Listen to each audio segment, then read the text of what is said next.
जय Hind dear student. हम लोग साउंड चैप्टर कर रहे हैं जो कि चैप्टर नंबर 7 है और साउंड चैप्टर में पार्ट सी स्टार्ट करने चल रहे हैं जो कि characteristic of sound and their subjective and objective nature है। साउंड चैप्टर में अभी तक हम ये जान चुके हैं कि साउंड किस तरीके की वेव है, यानी मैकेनिकल है कि नॉन मैकेनिकल है, ट्रांसवर्स है कि लॉन्गिट्यूडनल वेव है। ये सारा इन्फॉर्मेशन हम ले चुके हैं और इसके नेचुरल वाइब्रेशंस क्या होते हैं, फोर्स्ड वाइब्रेशन क्या होते हैं और डैम्प्ड वाइब्रेशन क्या होते हैं। साउंड की अगर इन सब नेचर के बारे में आप जान चुके हैं तो आपको ये भी पता करना ज़रूरी होगा कि साउंड का करेक्टरिस्टिक क्या है।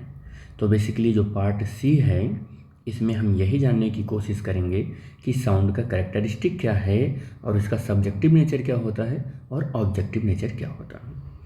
तो साउंड को अगर आप स्टडी करने जाते हैं और उसके करेक्टर को पता करने जाते हैं तो साउंड के कुछ इम्पोर्टेंट करेक्टर से आप ये बता पाएंगे कि किसी दो साउंड के बीच में क्या डिफरेंस है, या दो से ज़्यादा साउंड के बीच में किन किन बातों का डिफरेंस है। तो पहले तो वो बातें पता होनी चाहिए जिनमें आप डिफरेंस करना चाह रहे हैं।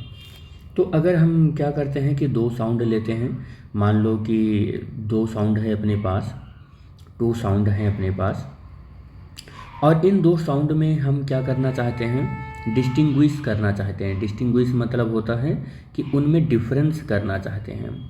अगर हम दो साउंड में डिस्टिंग्विश करना चाहते हैं एक साउंड से दूसरे साउंड के बीच में, तो हमें थ्री प्रॉपर्टीज़ की ज़रूरत होगी जो पता होना चाहिए कि वो तीन प्रॉपर्टी क्या क्या हैं। तो हम यहाँ पर उन तीनों प्रॉपर्टी के बारे में यहाँ पर नोट कर रहे हैं, जो कि फर्स्ट प्रॉपर्टी है लाउडनेस। फर्स्ट प्रॉपर्टी है लाउडनेस। किसी साउंड का आपको लाउडनेस पता होना चाहिए, किसी साउंड का आपको पिच पता होना चाहिए, या इसी पिच को हम श्रिलनेस भी बोलते हैं, श्रिलनेस। या किसी साउंड का आपको क्या पता होना चाहिए, आपको उस साउंड का क्वालिटी पता होना चाहिए, क्वालिटी पता होना चाहिए। क्वालिटी को हम एक और नाम से जानते हैं जिसका नाम है टिम्बर। तो किसी भी दो साउंड, दो या दो से अधिक साउंड के बीच में अगर आप डिस्टिंग्विश करना चाह रहे हैं, दो या दो से अधिक साउंड के बीच में आप डिफरेंस पता करना चाह रहे हैं, if you want to know what is the difference between two or more sound, then there are three properties are very important for you। ये तीन प्रॉपर्टी बहुत ज़्यादा इम्पॉर्टेंट है। अगर मैं लाउडनेस की बात करूं तो लाउडनेस एसोसिएटेड है, यानी लाउडनेस डिपेंड करता है एम्पलीट्यूड के ऊपर, एम्पलीट्यूड के ऊपर। और अगर मैं पिच की बात करूं तो ये डिपेंड करता है फ्रीक्वेंसी के ऊपर।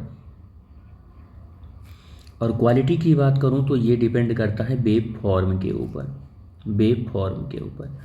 तो मैं इनडायरेक्टली ये बताना चाह रहा हूँ कि अगर किसी साउंड को आप कह रहे हो कि वो वेव है, तो वेव की ये करेक्टरिस्टिक होते हैं और ये करेक्टरिस्टिक ही बताएंगे दो या दो से अधिक साउंड अगर आपने प्रोड्यूस किया है तो वो साउंड कैसे एक दूसरे से डिफरेंट हैं, ये करेक्टरिस्टिक आपको पता होने चाहिए। यही करेक्टरिस्टिक आपको बताएंगे कि दो या दो से अधिक साउंड के बीच में डिफरेंस है तो किन बातों का डिफरेंस है, एम्पलीट्यूड का डिफरेंस है कि फ्रीक्वेंसी का डिफरेंस है कि वेव फॉर्म का डिफरेंस है। ठीक है। तो ऐसे वेव जब आप लेते हैं और उनके बीच में डिफरेंस पता करना चाहते हैं तो ये जो करेक्टरिस्टिक मेजर करता है, इस करेक्टरिस्टिक को मेजर करने के लिए एक हमें डिवाइस की ज़रूरत पड़ती है जिसका नाम होता है CRO। उस डिवाइस के बारे में भी हम थोड़ा सा जान लें कि how to recognise and how to study of this property with the help of the CRO। तो अपने पास CRO है। CRO का मतलब होता है कैथोड रे ऑक्सिलोस्कोप। CRO का फुल फॉर्म क्या होता है, कैथोड रे ऑक्सिलोस्कोप। और कैथोड रे ऑक्सिलोस्कोप में एक डिजिटल स्क्रीन होता है जहाँ पर जो भी वेव प्रोड्यूस की जा रही है उस प्रोड्यूस्ड वेव की एक वेव फॉर्म स्क्रीन पर बनता है, जो कि हमने यहाँ पर दिखाया है। This is the screen of the oscilloscope. ठीक है। क्या करता है ये कैथोड रे ऑक्सिलोस्कोप, इस पर हम थोड़ी सी डिटेल में थोड़ी सी बात करेंगे these characteristic are the studies by the wave pattern of the sound produced using the setup CRO, cathode ray oscilloscope and microphone by you making a time displacement graph of sound pattern। कह रहा है कि हम इस ऑक्सिलोस्कोप का ये जो point है, इस पॉइंट को बोलते हैं वाई इनपुट। क्या बोलते हैं इसको? Y input.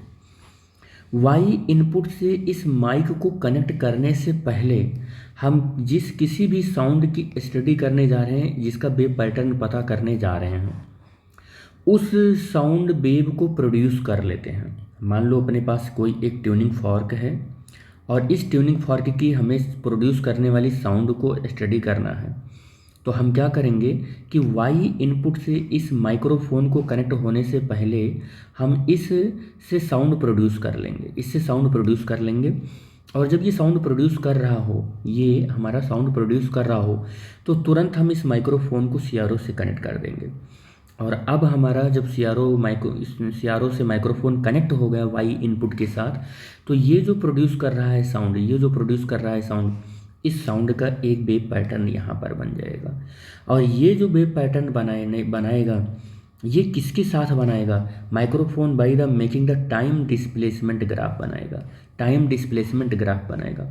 और उस टाइम डिस्प्लेसमेंट ग्राफ को हम स्टडी करेंगे, तो उनमें 3 फीचर ही स्टडी करेंगे, एक एम्पलीट्यूड, एक फ्रीक्वेंसी और एक वेव फॉर्म। इनको हम स्टडी करेंगे और स्टडी करने के बाद हम बता सकते हैं बड़े आराम से किसी 2 साउंड के बीच में कि इनकी फ्रीक्वेंसी क्या है, इनका एम्पलीट्यूड क्या है और इनका वेव फॉर्म क्या है। और अगर हम एम्पलीट्यूड और फ्रीक्वेंसी दोनों सेम पाते हैं तो वेव फॉर्म डिफरेंट मिलेगा।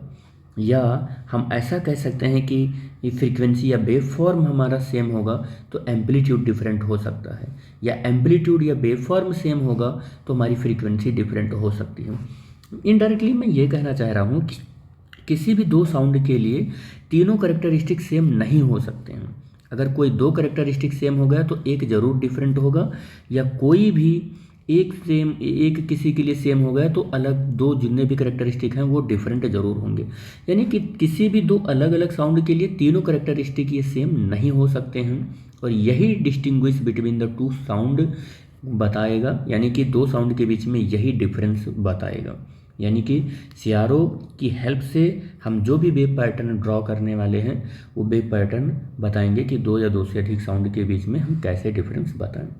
तो इस लेक्चर में बेटे यहीं तक हम लोग बात करेंगे। नेक्स्ट लेक्चर में हम लोग इसकी फर्स्ट प्रॉपर्टी के बारे में बात करेंगे जो कि है लाउडनेस। ठीक है बेटे, okay, thanks for watching the video, thank you.